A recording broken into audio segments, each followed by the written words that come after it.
Orang macam apa yang bisa menakuti sipir penjara dan terpidana mati?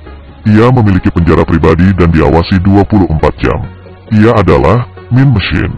Dengan tangan kosong, ia membunuh 20-30 orang. Sebenarnya, ia dipenjara seumur hidup. Tapi, kemunculan seseorang mengubah segalanya. Hari itu, seorang narapidana baru datang ke penjara. Mantan kapten sepak bola Inggris, Danny Meehan. Semua memanggilnya penjahat. Dengan satu tendangan, ia meledakkan mobil. Ia adalah seorang dengan bakat luar biasa. Ia telah mewakili Inggris 73 kali. Tapi, saat pertandingan terakhir ia mabuk. Lalu ngebut-ngebutan di jalan lalu ditangkap. Ia ngebut sambil minum miras, tanpa mempedulikan lalu lintas. Saat ditangkap polisi, ia malah meninju mereka. Akhirnya ia dipenjara karena ngebut, mabuk, dan menyerang polisi. Sesampainya di penjara, tahanan lain menatapnya dengan tatapan kebencian. Semuanya tak tahan ingin menghajarnya. Tapi, ada yang lebih membencinya yaitu bos gangster. Gara-gara Danny, bos gangster kalah judi dan bangkrut. Ia bersumpah untuk membuat Danny susah. Belum sempat kembali, Danny dipanggil oleh kepala penjara.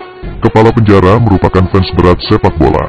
Ia ingin Danny membentuk tim sepak bola dan berpartisipasi dalam Liga Nasional. Ia ingin Danny menjadi pelatihnya. Rupanya, kepala penjara ingin memperalat Danny sebagai mesin uang. Namun, kepala sipir lebih dulu memperingatkannya. Jangan berharap menggantikan posisinya. Rupanya, di penjara sudah ada tim sepak bola. Kepala sipir merupakan pelatih mereka. Tapi, setelah Danny datang, posisinya terancam. Danny bingung dan menolak tawaran tersebut. Kepala sipir marah dan mengurungnya di sebuah ruangan gelap. Ia berpikir sebenarnya dia salah apa. Di tengah keputusasaan, Masif memberinya rencana, yaitu membuat sebuah geng napi bertanding sepak bola melawan tim sipir penjara. Dengan begini, ia dapat melatih dengan lebih baik. Rencana yang tidak merugikan siapapun ini membuat kepala penjara sangat puas. Masif menjadi terkenal karena membawa kabar ini. Tidak ada yang berani mengganggunya, kecuali ketua gangster. Ia menyuruh dua bawahannya untuk mencekalnya. Untung saja sipir datang. Danny langsung menjatuhkan handuknya di atas pisau. Ia mengaku tak sengaja terluka saat bercukur. Hal ini membuat ketua gangster memaafkannya kali ini, bahkan membiarkan bawahannya belajar bola dengan Danny. Tim sederhana ini tumbuh berkali-kali lipat dalam sekejap. Jumlah pemainnya sekarang cukup, tapi kurang satu kiper. Yang terpikir pertama kali olehnya adalah tahanan berbahaya yang dipanggil The Monk. Ia adalah tahanan yang tidak boleh dibuat marah. Para sipir dan tahanan lain sangat takut padanya. Ia pernah membunuh 23 orang dengan tangan kosong. Sebelum gila, ia adalah kiper handal. Sekarang ia tidak terkontrol. Sayangnya, ia segera menolak begitu Danny memintanya. Tapi, saat ia mendengar akan bertanding melawan tim sipir, ia tertawa dan berubah pikiran. Ia berpikir, kesempatannya untuk menang telah datang. Dengan kiper seperti Monk, tim sepak bola napi menjadi lebih kuat. Saat pertama kali latihan, terlihat bahwa anggota tim adalah pemula. Sama sekali tidak paham teknik. Permainannya sangat kacau. Ada yang terus menggiring bola tanpa mengopernya.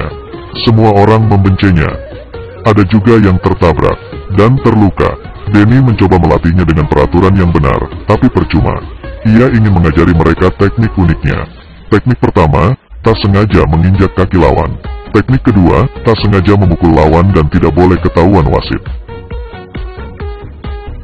Teknik ketiga, tendang burung lawan. Teknik keempat, pura-pura membantu lawan. Saat memapah lawan, cubit ketiaknya dan putar. Colok matanya, cubit bibirnya. Cubit hidungnya, pegang lehernya. Anggota tim mencoba mengingatnya. Total 23 teknik. Teknik ini tidak akan menyebabkan kematian. Mereka lanjut latihan lagi. Karena waktunya tidak banyak, tim sipir berlatih dengan serius. Setiap anggota sangat lihati.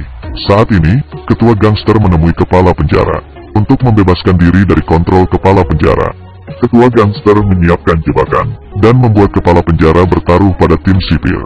Dengan begini, kepala sipir dapat memenangkan uang dan melunasi hutangnya. Bos gangster lalu menekan tim napi agar menang. Ini bukan hanya sekedar pertandingan. Bila kepala penjara tahu rencana bos gangster, maka ia akan mendapat masalah besar. Denny juga akan terkena imbas. Tim Napi telah melakukan persiapan terakhir. Teman-temannya berteriak mendukungnya. Mereka adalah napi yang tidak punya harga diri, kaum terpinggir dan diremehkan. Tapi, mereka semua ingin menang. Menang pun tak akan merubah segalanya, tapi bisa membuktikan bahwa mereka bisa. Semut juga bisa mengalahkan gajah. Sebelum bertanding, Denny memberi semangat, supaya timnya percaya diri. Seiring dengan tiupan peluit wasit, pertandingan pun dimulai. Tim Napi menggiring bola duluan. Mereka menerapkan teknik dan mulai maju. Tapi, tim sipir juga tak main-main. Mereka bertabrakan. Tim Napi mulai mempraktikkan teknik rahasia, menabrak, menginjak. Yang paling parah adalah saat tim Napi melakukan penalti. Burung tim sipir menjadi sasaran.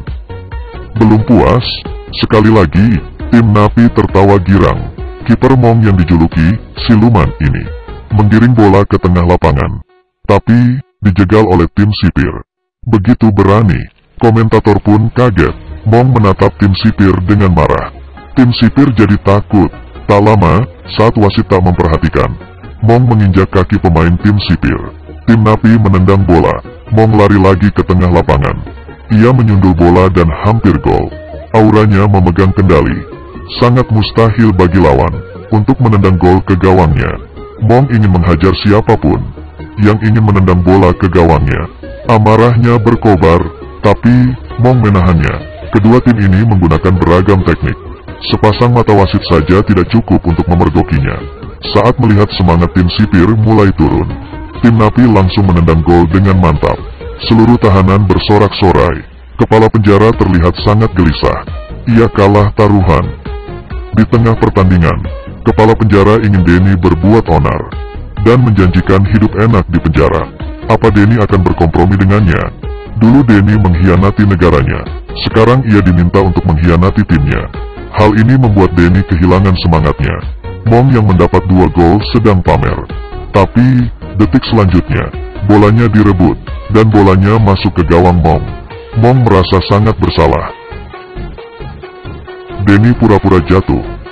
Ia menyerah. Kepala penjara mengangguk setuju. Tapi, saat ia melihat wajah kepala penjara, dan melihat timnya dipermalukan, ia tidak mau mengulang kesalahannya. Meskipun hidup merana di penjara, ia ingin menjadi pahlawan kali ini. Denny kembali bertanding. Semangat timnya berkobar lagi. Saat pertandingan hampir usai, Denny menggiring bola dan menyerahkan kemenangannya kepada anggota tim yang payah. Ia tahu, kemenangan ini adalah milik anggota timnya.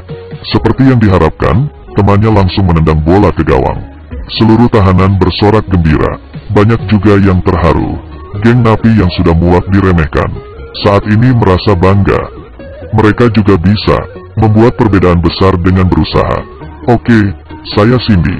Jangan lupa subscribe. Sampai jumpa.